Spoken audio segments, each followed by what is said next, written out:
नाज़रीन, पिछले कुछ दिनों से सोशल मीडिया पर एक वीडियो बहुत वायरल है कि जिसमें एक लड़की एक पार्लियामेंट में खड़ी होकर डांस करती है और उसकी आवाज़ इतनी अजीब होती है कि वो कई लोगों के लिए जो उसे नहीं जानते, जो उसकी हकीकत नहीं जानते, उनके लिए वो एक मज़ाह और फ़न का मटेरियल है।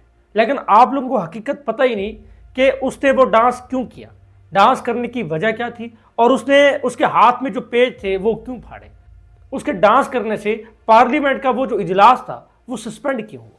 तो आज इस वीडियो में आपको इस पूरे माजरे की, पूरे वाक़े की हकीकत बताते हैं। तो नाज़रीन, दरअसल ये बात है न्यूजीलैंड के पार्लियामेंट की, जहाँ पे उस लड़की ने डांस किया और उसके साथ बहुत सारे लोगों ने उसका साथ भी दिया। लेकिन उस डांस की हकीकत समझने के लिए हमें जाना पड़ेगा 1840 में। नाज़रीन, 1840 में न्यूजीलैंड में एक बहुत ही पुराना कबीला था जिसका नाम था मौरी कबीला। वो आज भी मौजूद है। उस मौरी कबीले में और जो ब्रिटिश क्राउन थे उनके दरमियान एक मुआहदा हुआ था जिसमें ब्रिटिश क्राउन और मौरी कबीले के 500 चीफ शामिल थे।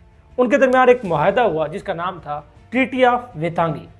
इस मुआहदे में कुछ चीज़ें तय की गई थी कि न्यूजीलैंड की जो गवर्नमेंट है उसमें जो आपके पास मौरी कबीला है उसके लिए कुछ चीज़ें स्पेसिफिक रखी गई, क्योंकि जो मौरी कबीला था एक बहुत ही गरीब, बहुत ही जो है ना मुश्किलात से गुजरने वाला कबीला था। तो इस बिल में ये तय हुआ कि उनको कुछ मराहत दी जाएंगी और ये हमेशा ऐसे कंटिन्यू रखा जाएगा, लेकिन उनकी मुश्किलात आज भी कायम है।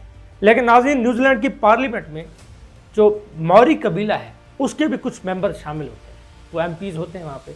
तो उनमें से एक लड़की है जिसका नाम है मैपी क्लार्क। मैपी क्लार्क पिछले साल सेलेक्ट हुई थी, जो न्यूजीलैंड की तारीख की सबसे यंगेस्ट एमपी बनी। वो अक्सर अपने जो उसका मौरी कबीला है उसके लिए आवाज़ उठाती रहती है, जिसकी वजह से वो अक्सर हेडलाइंस में रहती है। तो नाज़रीन, अब यहाँ पे सवाल ये है कि उस लड़की ने यानी मैपी क्लार्क ने पार्लियामेंट में डांस क्यों किया और उस डांस का मतलब क्या। उस डांस को कहते हैं हाका डांस। नाज़रीन, जैसे खुशियों पे, शादियों पे डांस किया जाता है, हाका डांस बिल्कुल उसके उलट है।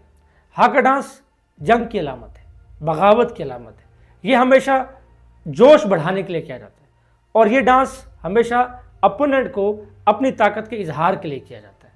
इसलिए आपने न्यूजीलैंड की फुटबॉल और रग्बी की जो टीमें हैं उनको अक्सर ये डांस करते हुए देखा होगा। तो उस दिन गवर्नमेंट की एक पार्टी है जिसका नाम है एक्ट पार्टी, उन्होंने एक बिल पेश किया जिसमें जो है ना मौरी कबीले के हकूक़ के बारे में बात की गई, यानी उनके खिलाफ बात की गई, जो कि मौरी कबीले को कबूल नहीं थे, जिसकी वजह से उस लड़की ने ना सिर्फ उस बिल को वहाँ पे फाड़ा बल्कि वहाँ पे हाका डांस किया और ये हाका डांस करके उसने अपने गुस्से को जाहिर किया। और इस डांस के बाद पूरे न्यूजीलैंड में हर तरफ से मौरी कबीले के लोग प्रोटेस्ट के लिए निकले और उसी दिन तकरीबन 10,000 लोग प्रोटेस्ट के लिए आए और ट्यूसडे को मौरी कबीले के लोगों ने दोबारा से प्रोटेस्ट की कॉल दी है जिसमें हज़ारों लोग शामिल हुए। तो नाज़रीन, ये हाका डांस और उसके स्टेप्स हमारे लिए एक मीम थे, कॉमेडी और फन थे, लेकिन न्यूजीलैंड की गवर्नमेंट के लिए ये एक थ्रेट और वार्निंग थी और एक बगावत की पेशेनगोई थी। तो नाज़रीन, मुझे उम्मीद है कि आपको इस हाका डांस की असल हकीकत समझ आई होगी। तो अगर आपको ये वीडियो पसंद आई है तो इसको लाइक और कमेंट ज़रूर करें, क्योंकि आपके लाइक और कमेंट ही हमारी मेहनत का सिला है। तो नाज़रीन, आज की वीडियो में बस इतना ही। मिलते हैं एक नई वीडियो में एक नए टॉपिक के साथ। तब तक के लिए अल्लाह हाफ़िज़।